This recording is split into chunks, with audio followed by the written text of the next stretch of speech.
In today's episode of the Aeong Show, we'll be talking about Twilight New Moon.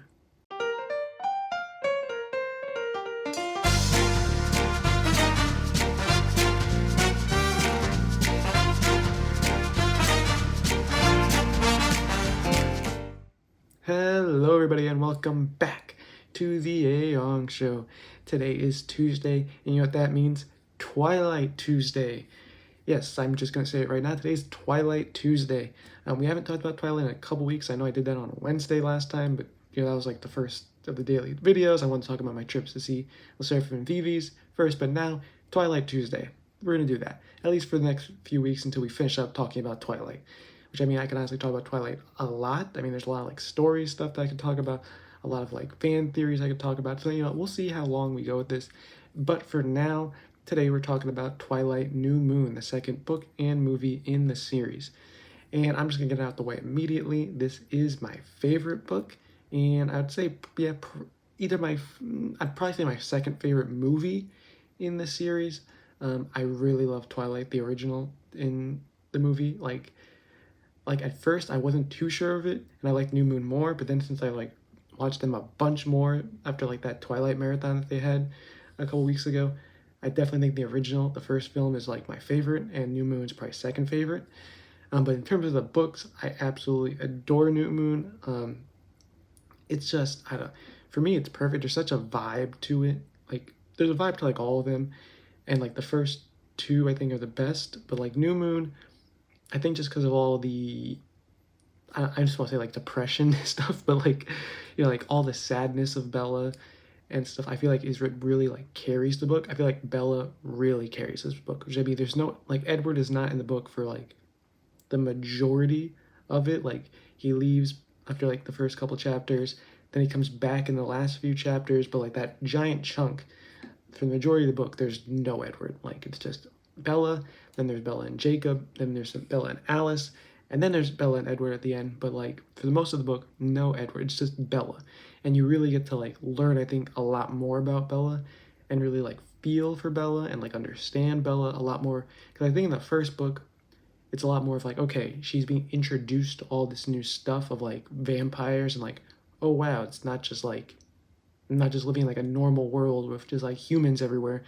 There's actually like vampires, which is a kind of crazy thing to figure out. And she learns all about this, and it's a great book, easily in my top two, of course. But like, again, there's all that stuff, but it's a lot more about learning about Edward and like learning about the world around her. And this one does have a lot of that as well, because I mean, you learn all about the, the pack, and you learn more about Jacob, and you learn about the werewolves or the shapeshifters, and then you learn about the Volturi, you learn about all that stuff. So there's a lot of stuff that goes on. So you learn a lot about the world, but you also just learn a lot more about Bella, because she's just more introspective, I feel like, just because she's dealing with all this damage and all this depression, all this sadness from the Cullens leaving. But yeah, we're going to talk about everything in the book. I'll start off first just talking about the differences of the movie and the book, just in terms of like stuff that I noticed and stuff that I liked or didn't like. I think overall, this one is, again, I think all of them are pretty faithful to the books, but this one really good with it. There's some stuff that's like a little weird that I'm like, why did you throw that in? I feel like this was like the start of them like throwing in a little bit more stuff just to like put it in there to make it a little bit more actiony and like, like blockbuster like film type stuff, since the original one was so successful, so they gotta keep going, and they have to like amp up the action for some reason, which you don't really need to do. But like, they're doing a few extra things, like of course like Jacob's there a lot earlier. He gives her the birthday gift of like the dream catcher. Of course that doesn't happen in the book. In the book you don't see Jacob until she like goes to the whatchamacallit, until after like she brings the bikes over and stuff. Here he's in there earlier and stuff like that. Like, he's there when they find Bella and bring her back to the house when they find her in the forest. Like, that was, all that stuff was pretty fine. I think like everything with her, with Bella and Jacob, is like well done in the book. They really show their relationship growing together. There's some weird stuff with Jacob. Like, one thing that I thought was really weird was like the Mike stuff. Like when they go to the movies with Mike, and of course Mike gets sick and throws up, of course, marshmallow. But like, there's like the one scene where they kind of like in the book it's like a lot of like tension, but nothing really ever happens, you know. But like in the movie, they had like that one weird scene where he's like, "Oh no, I don't like you," or whatever, and it's like that was like random, like that wasn't needed in the film at all. Um, and also there's like also they had like the one scene early on when she first realizes that she's like, you know, she can hear Edward. Of course, in this one, it's that she can like see Edward because again, it's a lot different. Like in the book, you can just say she's hearing Edward. You can imagine that. Well, in the movie, if you just have like Robert Pattinson's voice coming in, it's not the same thing as actually showing him. So of course, that's like just media changing things. That makes perfect sense. Same thing with like the emails that she sends to Alice. Of course, in the book, that doesn't happen. It's just all her inner monologue that we're hearing. Her talking about like, oh, she doesn't know if they're real and all that stuff. While in the movie, they kind of like put that as her emailing Alice, which of course, I'm not sure if the email just doesn't exist ever or if like the Cullens like deleted their emails after that, so she's just sending it to like a dead email address over and over again, all these little like messages talking about them. But yeah, that's another like change to kind of like, you know, again, you have to make it different from a book to a movie because in a book you can just read it and imagine it, while in a movie you have to like show it. So that's all makes sense. I have no problem with any of that stuff. I think it's perfectly fine. I think the movie did this stuff well. What else is there in there? The meadow scene. This is another one I just want to talk about. The meadow scene in the movie, I thought the one thing that was weird is that they made the meadow like dead. Well, like in the book, they never really like, at least again, unless I'm like really bad at reading, I've read the book twice. They never like say that the meadow's like dead. Like in the movie, it's like, you know, like all dried out. And I guess kind of like, again, the symbolism's a little right in your face of like, oh, now that Edward's gone, the Cullens are gone, the meadow's, you know, dead. It's lost its magic. While in like the book, it's more just like, oh, it's lost its magic because there is no Edward.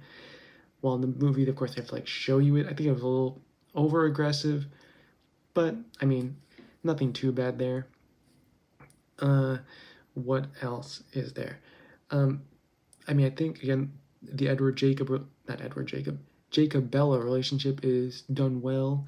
I think all that stuff is fine. You know, her going to the house, finding out about them, like the thing with like Paul when Paul transforms, that was all fine. Emily and all good. I think all that stuff for the most part is like pretty spot on.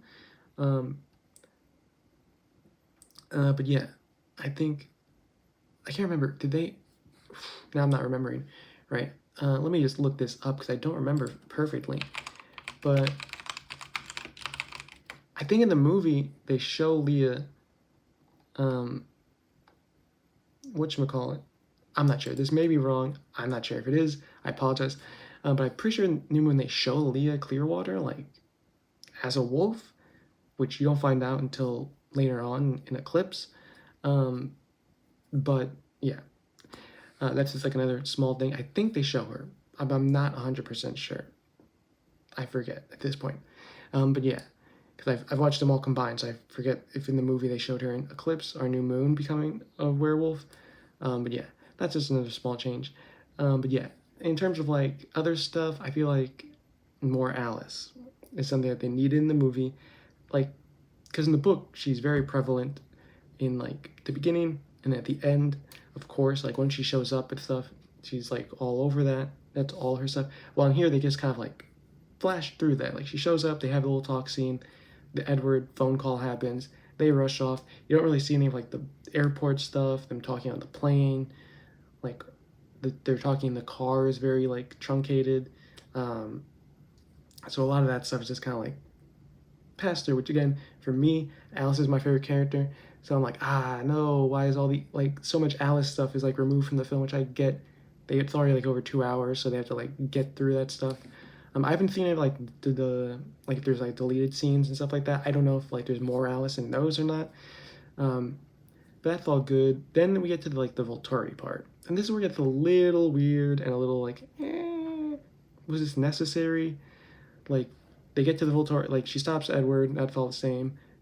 Jane comes up. They go to the Volturi. Aro and all them are talking. But then like they add in like this whole fight scene, and I'm just like, why do we need this fight scene? Like there's like this doesn't happen in the book. It's just, you know, Edward's like, no, don't use Jane's power on Bella. Then she just uses them on Edward. Then she goes to use them on Bella, and nothing happens. Okay, and it's all pretty, yeah, like nothing happens. But in like here, then it's like, oh, he like, gets in there, he starts fighting, and they're all like going back and forth. It's like, oh no, and it's like they get him on there, they have his head. They're like, oh no, we're gonna rip your head off, we're gonna kill you, we're gonna end you. And then of course like they stop it. They will turn her into a vampire later and all that.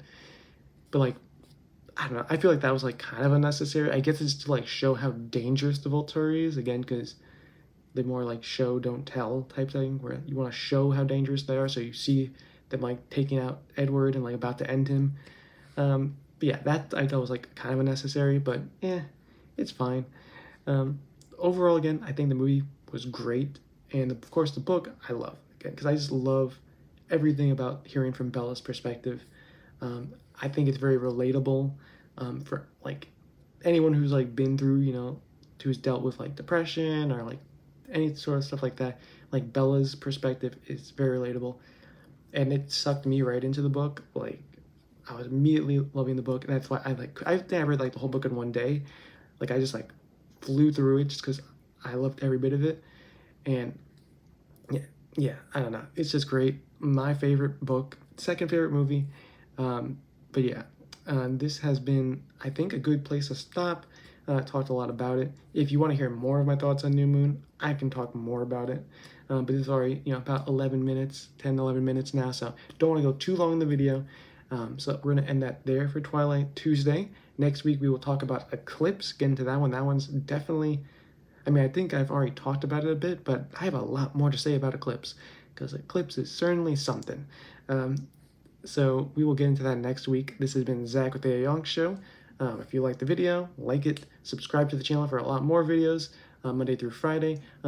As I announced yesterday, go subscribe to my new channel of Aeong's K-pop Corner. If you're into K-pop and you want to watch music video reactions, I'll be putting those up soon. And again, thank you for watching. This has been Zach with the Aeong Show, and I will see you next time.